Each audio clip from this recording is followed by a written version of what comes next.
Hey guys, how's it going? It's your boy M.K.S here, back here with another video.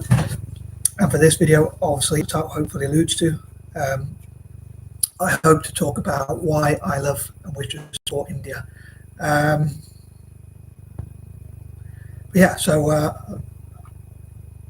just wanted to get a negative thing out of the way first, which I didn't include in my other video. I forgot to include in my other video, which is, I suppose I'd like to apologize to myself and others for my poor punctuation and general writing style, overall writing style and that kind of thing, and sometimes stuttering on my words when I make videos. Don't know what happened there, something just came across my screen there. I'd like to apologize to myself and others for that, because I've got a cat here on me as well. But anyway, because on my 40th birthday, preferably even before then actually, I wanted to change my punctuation and my writing style, and like improve basically. So I do try and improve it, but I'm a creature of habit, as I say, so it is difficult to sort of change that writing style and that kind of thing. So please forgive me for that one. I'll do my best to improve it. But so I just thought I'd get that negative out of the way. I hope I can improve my writing style. I thought of a title for a video like my embarrassing punctuation, and also one about my embarrassing hoarding and stuff like that, which is quite difficult to talk about. But anyway, as I say, I thought I'd get the positive out of the way first, and then try and go on to the negative out of the way first. If I say positive, I mean negative. The negative out of the way first, and then go on to the positive. So so why I support India? I suppose it's similar to the video I made before. Please check that one if you haven't already seen it, about why I love and wish to support Malaysia, which is simply because they looked after my fellow Anglo-Indians, my fellow Eurasians, and in this case, Indians. I jumped ahead of myself there. But so I'd love to help Malaysia, India, Indonesia, and South Africa, and Singapore, but especially those 4 Asian nations, to network together in the network I talked before about, which is MIISAS, which stands for Malaysia, India, Indonesia, South Africa, and Singapore. So I hope as many people from India and of an Indian background, and those who love India as possible, will check out this video. And I often say, like, if I do manage to monetize it, I'll try and donate as much as I can to the benefit of India. As I say, I'd love to support them for 2 reasons, really, just as I said with Malaysia, which is one, that they were colonized, so I wish to reparate them, and the other one is that they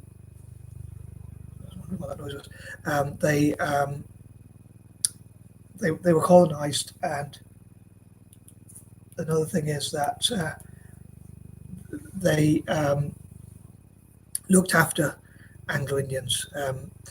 So they gave us our own sort of places where we could stay and stuff like that. And according to a story called A Tale of British Betrayal in India by someone called Frank Anthony back in the day, who apparently was an Anglo-Indian chap, he said that Anglo-Indians were culturally British, and they wanted to go to Britain, but apparently Britain refused Anglo-Indians at the time. So looking back at history, I know it is kind of in the past, as I often mentioned, but nevertheless,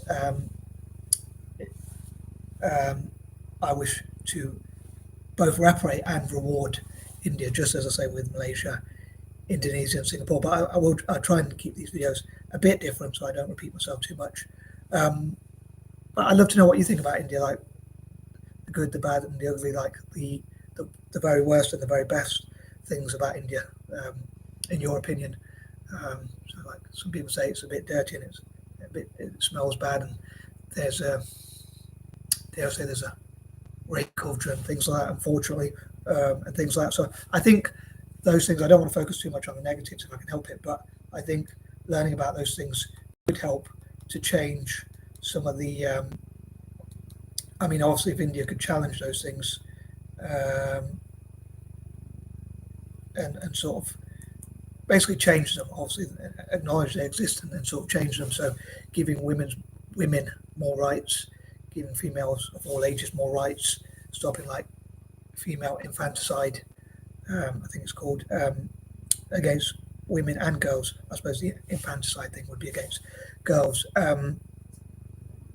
I often wondered in the past, like, would having more women in politics and such things being taught in schools, like about women and girls' rights, female rights, and things like that, and that kind of thing, would that help to change the males in India of all ages, really, the men and boys, obviously, to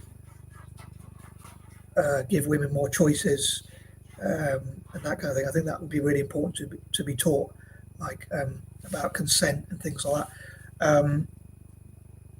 But yeah, maybe there are some things that India could do to clean up. But again, I'd love to know what you think are the very worst and the very best things about India. Obviously, different people will have different views. Some people will probably not like food, but I think most people love Indian food. Um,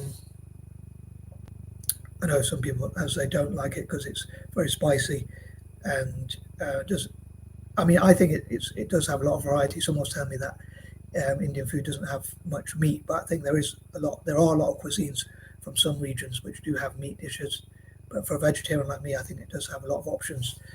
So I think Indian food does have a lot of options for both meat eaters and vegetarians. Um, Another thing I wanted to talk about was like a bit of a side note, but talking about Eurasians and one of the reasons why I wish to support India and how I'd love for Eurasians to support India and that kind of thing. But another thing is, um, I'd love to create something like made by Eurasians, which would be things which are made by Eurasians or Eurasian projects and things like that. But also, on that note, it reminds me of like Make in India, and maybe India could use that Make in India to teach other countries in return for trade deals, like African countries.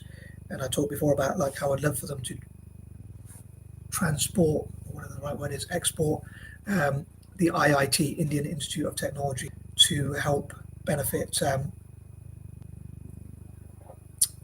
other nations, but also as part of a trade deal, so to have a mutual benefit.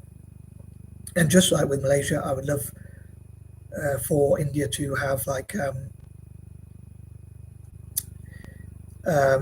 partnership with Italian and Celtic, with having academies and sports clubs, which again I hope will be a mutual benefit. I hope they'll benefit Italian football, Celtic, and in this case India. And again, they could work with, just as I mentioned in my other video, they could work with Malaysia, Indonesia, and Singapore as well, and even South Africa perhaps, on those sorts of deals as well.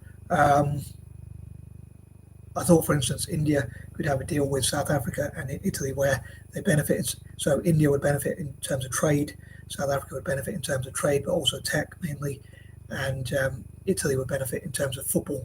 Um, yeah, so I'd love to support India's exports and that kind of thing, and help India in all sorts of ways. And I hope that India can have events that learn about neurodiversity. One thing is, Mr. Modi, Prime Minister, mentioned about like he had a jibe against dyslexics in the past. So I think it would be cool for Indians to learn about dyslexia, um, and the positives of dyslexia. I think in academic countries, I suppose every country is probably pretty much academic, but in Asian nations where it's very competitive academically, I think it's really hard to be neurodiverse in an Asian community, especially if you think differently in nations which are more communal, or where you have to sort of conform to certain things, like in Japan, places like that. So I hope to raise awareness of neurodiversity in India and how we can benefit India as well. If there were any countries in the world, I could only choose one nation to support. I suppose the first one would be India. Um, so basically, out of any nations in the world, India would be the one I would financially support the most. Italy in football, but in terms of finances, it would be India financially, economically, and that kind of thing. And I'd love to help them on that note to become a 10 or more $1 trillion economy. If there was the second nation which I would support would probably be. Um, so first would be India, and second, closely followed by, I'd say probably maybe Singapore, and a close third would be, I suppose, Indonesia, and maybe a close fourth would be, or maybe Malaysia. I mean, it'd be a toss up between those. Malaysia and Indonesia in third or fourth place, respectively. And I suppose South Africa would be a very close fifth, I think. But yeah, I think I'm going to wrap this video up. There's probably a few things I've forgotten to say, but Anyway, I am out. Peace and love.